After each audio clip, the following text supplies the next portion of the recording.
pertama adalah Iran tidak bisa terima dengan serangan yang dilakukan oleh Amerika Serikat sehingga dia akan membalas. Apakah ini akan dilakukan serangan ke kapal-kapal induk Amerika Serikat yang saat ini berada di Timur Tengah, atau serangan akan diperbesar ke Israel? Maka bukannya tidak mungkin, yang dituju adalah Israel, dan ini akan membuat Israel akan lebih parah dari serangan-serangan yang sebelumnya. Amerika Serikat melancarkan serangan ke 3 situs nuklir Iran, yakni Fordow, Natanz, dan Esfahan, dengan pesawat pengebom B-2 pada Sabtu 21 Juni 2025. Presiden Donald Trump menggaungkan perdamaian seusai serangan tersebut, namun Iran justru menganggapnya sebagai pertempuran yang baru dimulai. Iran pun mengancam akan melakukan serangan balasan yang lebih kejam ke Amerika Serikat. Lantas bagaimana situasi dan kondisi saat Iran, Amerika Serikat, dan Israel terlibat dalam eskalasi besar-besaran? Hari ini saya akan membahasnya dalam program Tribun News on Focus bersama dengan pengamat hubungan internasional, ada Profesor Hikmahanto Juwana. Kita sapa terlebih dahulu di sana. Halo Prof. Hikmah, bagaimana kabarnya hari ini? Baik, alhamdulillah sehat. Alhamdulillah. Prof, kita langsung saja ke topik hari ini begitu ya. Sebelum berbincang lebih jauh sebagai pengantar, Prof. Hikmah, apa yang bisa dipahami dengan serangan Amerika Serikat ke situs nuklir Iran pada kemarin? Ya, akhirnya Presiden Trump melakukan serangan ke Iran tanpa harus menunggu 2 minggu. Karena beberapa waktu yang lalu beliau mengatakan bahwa dalam waktu 2 minggu Amerika Serikat akan menentukan apakah terlibat atau tidak terlibat dalam perang antara Israel dengan Iran. Nah, sekarang ini kita paham bahwa Iran sudah diserang oleh Amerika Serikat di 3 tempat yang diduga oleh Amerika Serikat sebagai tempat untuk melakukan pengembangan senjata nuklir mereka.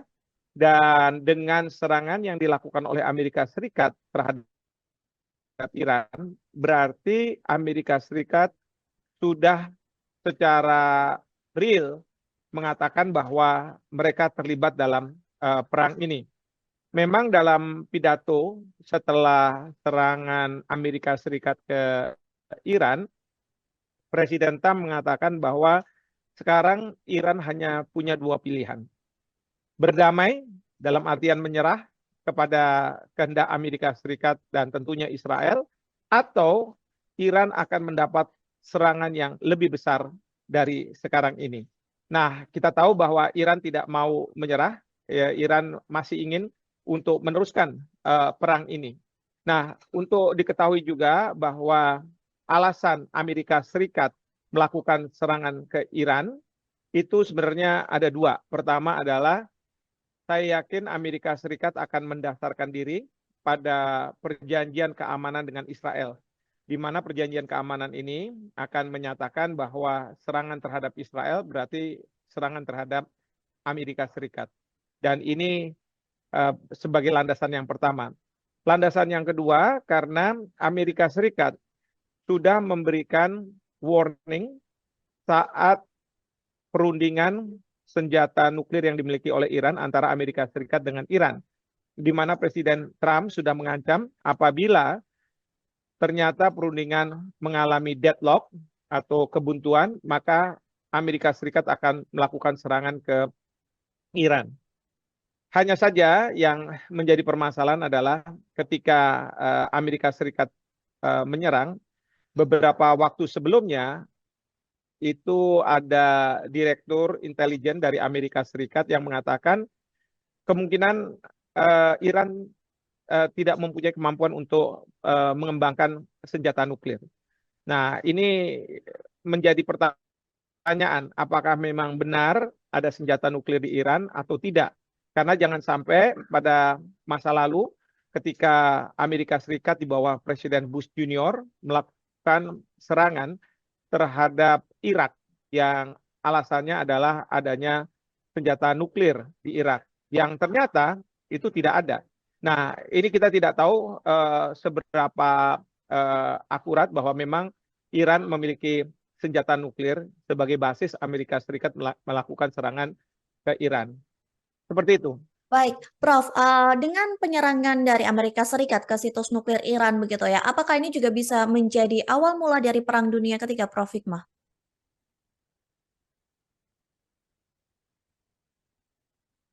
Ya, tentu ini saat sekarang ini situasi masih cair ya. Kita masih belum mendengar dan pernyataan-pernyataan sebagai reaksi dari negara-negara di berbagai belahan dunia. Mhm. Tapi saya yakin dalam waktu tidak terlalu lama nanti akan ada pernyataan-pernyataan dari negara-negara. Nah, tentu yang kita khawatirkan adalah kalau ada pernyataan yang akan mengelompokkan diri dengan pihak Iran, tapi juga ada yang akan mengelompokkan diri dengan pihak Amerika Serikat, dan mereka menyatakan bahwa akan membantu kedua negara itu dengan senjata. Nah, kalau misalnya ini yang terjadi, memang Perang Dunia Ketiga, sebagaimana tadi ditanyakan, itu bukannya tidak mungkin untuk terjadi. Ini yang kita khawatirkan tentunya. Tapi sekali lagi, segala sesuatu masih cair pada saat sekarang ini. Kita masih belum secara tegas mendengar bagaimana posisi dari masing-masing negara. Walaupun ada beberapa negara yang sudah menyatakan bahwa mereka akan berada di balik Iran apabila Amerika Serikat menyerang Iran, seperti Korea Utara, atau mungkin juga Turki, dan kemungkinan juga Irak, seperti itu. Baik, Prof. Apakah serangan Amerika Serikat ke ketiga situs nuklir dari Iran sendiri, terutama di Fordo, Iran begitu ya, ini menjadi pukulan telak bagi Teheran, Prof?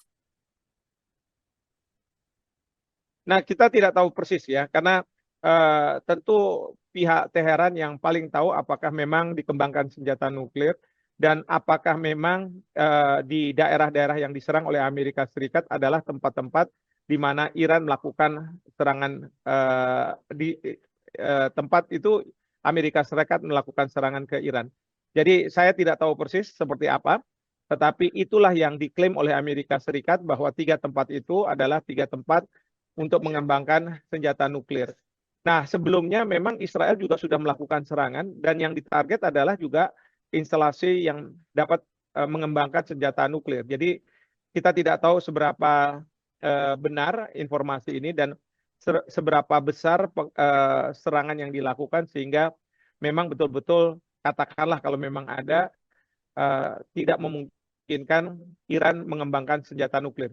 Karena ini yang memang diklaim oleh Presiden Trump bahwa dengan adanya serangan ini, maka Iran sudah tidak memiliki kemampuan untuk mengembangkan senjata nuklir, dan karenanya kalau Iran tidak mau menyerah, maka akan dilakukan serangan kembali, dan serangan yang akan dilakukan oleh Amerika Serikat ini menurut Trump akan lebih mudah karena tidak ada lagi senjata nuklir yang dimiliki oleh Iran atau potensi memiliki senjata nuklir.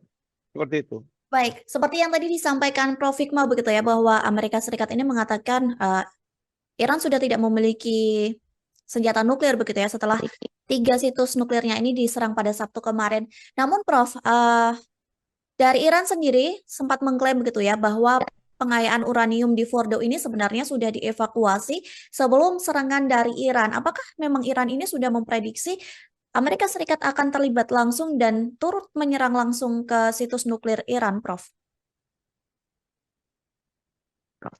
Ya, kalau memprediksi saya yakin sudah diprediksi. Karena apa? Sekali lagi tadi saya katakan bahwa dari pihak Iran mereka sudah dapat ultimatum dari Presiden Trump kalau misalnya perundingan terkait dengan pengembangan senjata nuklir ini gagal, maka Amerika Serikat akan melakukan penyerangan terhadap Iran. Bahkan jauh sebelum itu ya, ketika Amerika Serikat mengatakan pada waktu Trump akan menjadi presiden, permasalahan Gaza akan diselesaikan dengan cara melakukan serangan terhadap Iran.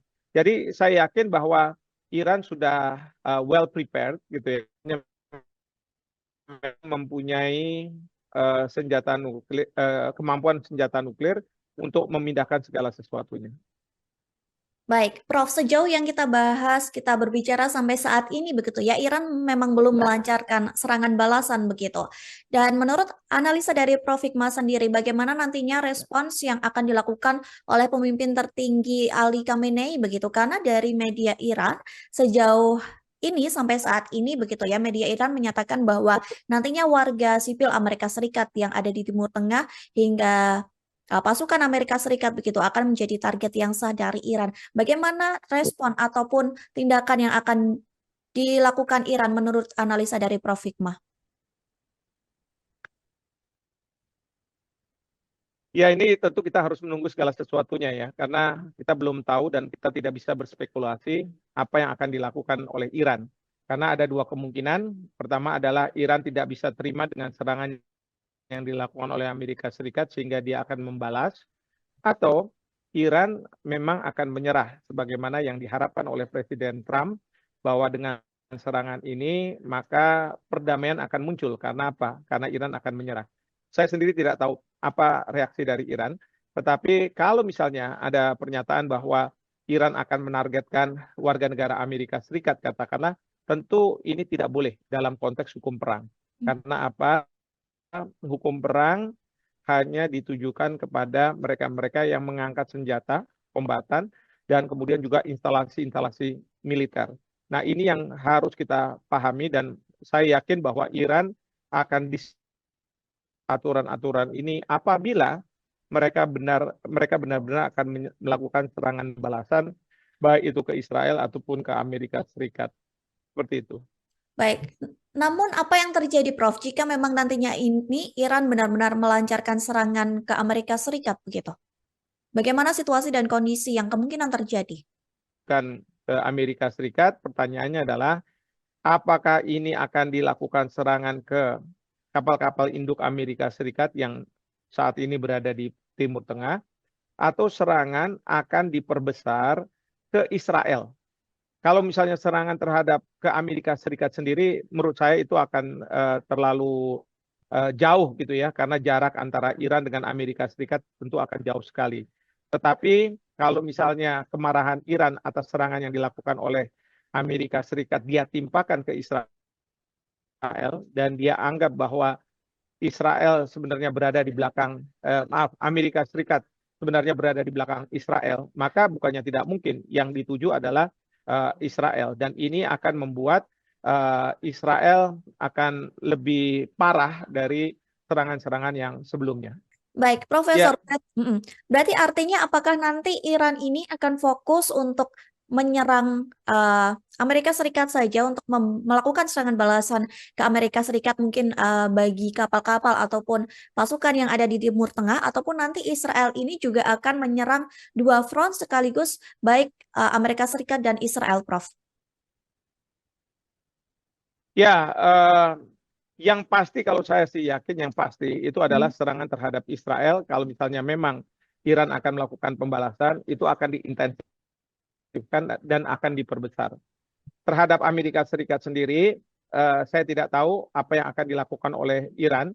Apakah itu dilakukan perang secara terbuka, artinya melakukan serangan-serangan rudal ke kapal-kapal induk Amerika Serikat, atau itu akan menjadi serangan-serangan yang dilakukan oleh intelijen Iran gitu ya, di tempat-tempat di mana Amerika Serikat punya kepentingan seperti pangkalan-pangkalan yang mereka miliki. Nah, ini yang saya sendiri masih belum tahu, dan apa yang menjadi strategi dari Iran. Baik, Prof, sejak awal Israel menyerang Iran begitu ya, ada ancaman dari Teheran juga untuk menutup Selat Hormuz begitu. Lantas seberapa penting sebenarnya selat ini berpengaruh dalam eskalasi konflik, Prof? Oh, selat ini sangat penting sekali. Tidak hanya untuk negara-negara di kawasan, ya, bahkan Iran ataupun Israel, tetapi untuk perdagangan antar negara. Ya, ini menjadi hal yang sangat penting, dan kita tidak tahu apa yang akan terjadi di Selat Hormuz ini. Memang dari pihak mungkin Israel ataupun Iran ada penutupan, ada juga serangan-serangan mungkin terhadap kapal-kapal yang ada di Selat Hormuz mungkin. Nah, ini yang kita belum tahu, tapi yang pasti selat ini mempunyai peran yang sangat penting, dan ini yang akan membuat perekonomian dunia akan melemah karena supply chain akan terganggu, dan tentu ini akan berdampak pada perekonomian dari berbagai negara, termasuk juga Indonesia. Baik, kemarin G7 menyatakan bahwa mereka mendukung Israel begitu Prof. Bahkan Indonesia sendiri begitu ya yang sempat diundang, namun Presiden Prabowo Subianto ini memilih untuk bertolak ke Rusia menemui Presiden Vladimir Putin begitu yang mendapat undangan secara langsung. Dengan eskalasi yang ada, apakah ada dampak yang akan dialami oleh Indonesia, Prof? Ya, yang pasti gini, di G7 itu sebenarnya kalau yang saya pahami, negara-negara tersebut tidak mendukung Israel, Hmm. tapi negara-negara tersebut meminta agar Iran tidak mengembangkan senjata nuklirnya. Ya, jadi ini yang menjadi kekhawatiran tentu oleh Israel ataupun Amerika Serikat apabila Iran mampu mengembangkan senjata nuklir dan senjata nuklir ini ditujukan ke Israel. Itu yang pertama. Yang kedua, terkait dengan kunjungan Bapak Presiden ke Rusia, ini sebenarnya sama sekali tidak ada kaitan dengan masalah geopolitik yang baru muncul ini, Mhm. karena memang Bapak Presiden sudah dijadwalkan sejak lama untuk pergi ke Rusia, dan ketika ada undangan itu baru saja setelah Presiden sudah menyatakan kesediaannya untuk datang ke Rusia. Eh, Namun demikian, terlepas dari masalah penjadwalan, saya yakin Bapak Presiden eh, bertemu dengan Presiden Putin untuk membicarakan masalah-masalah yang berkaitan dengan geopolitik. Ya, kita tidak tahu isi pembicaranya seperti apa, tapi yang kita pasti tahu adalah baik Rusia maupun Indonesia itu dinyatakan berpihak pada perdamaian. Jadi kita tidak akan berada di belakang siapa-siapa. Dan menurut saya posisi Indonesia memang sudah sewajarnya sesuai dengan pasal 3 dari Undang-Undang Hubungan Luar Negeri yang mengatakan politik luar negeri kita itu bebas aktif. Jadi kita tidak akan ikut di dalam kelompok manapun. Keberpihakan Indonesia adalah pada perdamaian.